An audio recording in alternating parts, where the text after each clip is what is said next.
Hello chess fans, this is Rick from Chess to Impress with another viewer's game sent to me as part of the collaboration between the largest chess Facebook group called Chess Teachers and Learners and this YouTube channel Chess to Impress.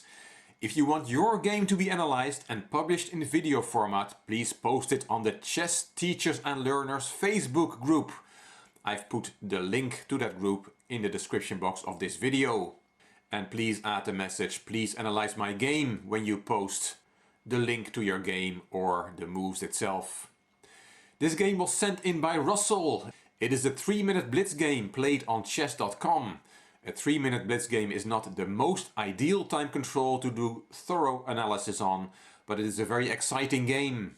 The picture on the thumbnail is from Russell on his chess.com account. I'm not sure if that is Russell himself, or if that is, for example, some people put pictures of their kids on their profile.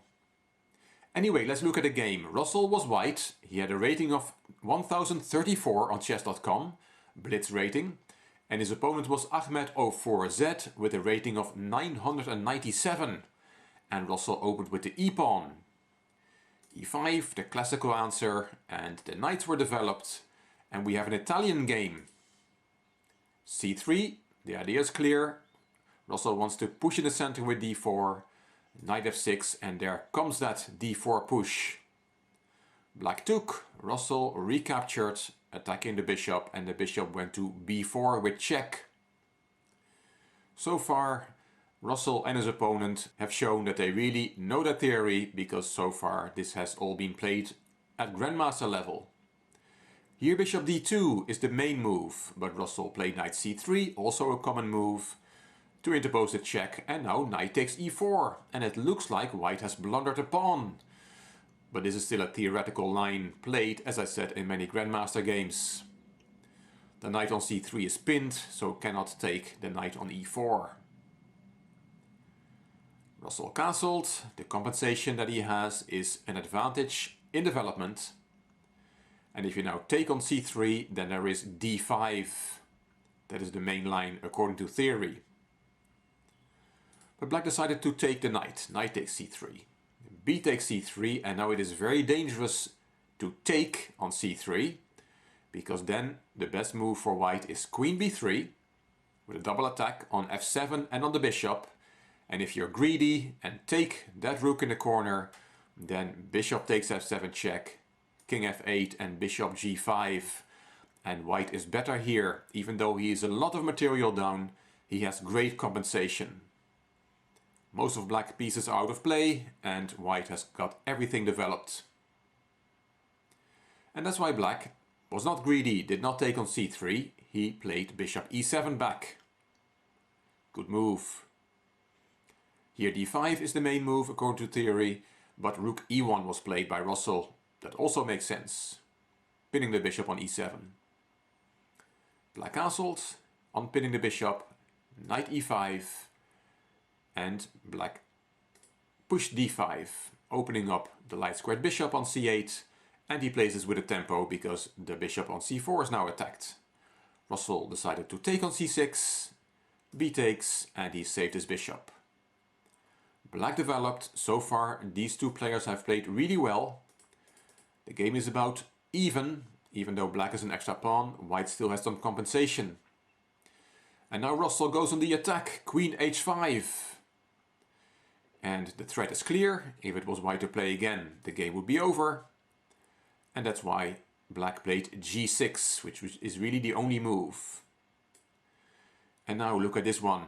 Bishop takes g6. Objectively it doesn't work, but what a courageous move. He played it after 12 seconds. Objectively the best move would have been to play queen h6, saving the queen, but Russell went for it, breaking down the defense in front of the black king. Black should really take with the h-pawn, that makes most sense, but he took with the f-pawn. It's also possible, and white does not have time to take that loose bishop on e6 because his queen is hanging. Russell went all the way back with the queen, and now black saved his bishop, and black is winning. He's got all his pieces developed, and there are a lot of defenders around the king, and he is a piece up. But the game goes on. Bishop h6 attacking the rook. Rook stepped aside and g4. White has no choice. He has to go for it. He said A.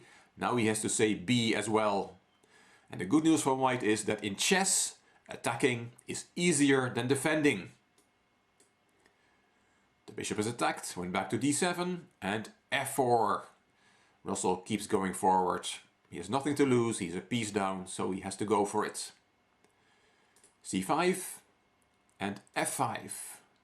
That pawn was swapped and black took again on f5. Nothing wrong with that. Black is still winning, even though his king is now getting a bit drafty. The g and f pawn have disappeared. Rook e3, a classical rook lift. White wants to swing the rook over to g3. Bishop g6, and there is that move, pinning the bishop on g6. Black took on d4, that is still okay. Queen d3, nice move. The bishop on g6 cannot take the queen because it is pinned. And here black has to play accurately. For example, a move like queen d6 or king h8, they are good moves, and black is still winning. But here black did not see white's threat. He played d takes c3, he thought why not?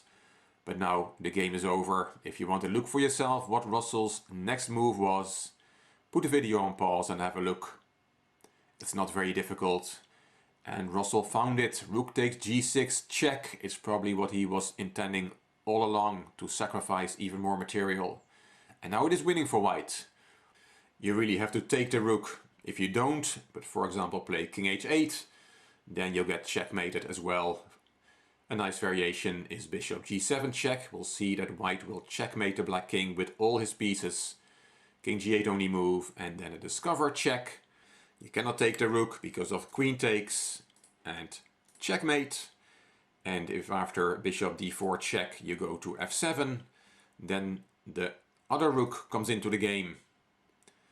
Bishop f6, and that is taken. King g8 and mate in 2 like this. Very nice last move. It's a double check. The bishop on d4 is also giving check to the king. So after rook takes g6 check, you really have to take that rook. And then queen takes g6 check, and it's checkmate on the next move. Here black resigned. His only legal move is king h8, and then this is checkmate. What a game from Russell. For a 1000 rated player, this was quite impressive, even though the bishop sacrifice on g6 was not correct. Very inventive and exciting play from Russell, and a nice victory. Thanks to Russell for sending in this game, and as I mentioned at the start of the video, if you want your game to be analyzed and showcased in video format, please post it on the Chess Teachers and Learners Facebook group. The link is in the description box of this video. I hope you liked this video. If you did, please give it a thumbs up. Please subscribe to the Chess to Impress channel and please leave a comment. I will read them all and I will reply to them all. If you liked the video, it would be great if you could share it on social media by clicking the share button on YouTube. You can find me on Instagram, on Twitter and on Facebook. This is Rick for Chess to Impress. Thanks for watching.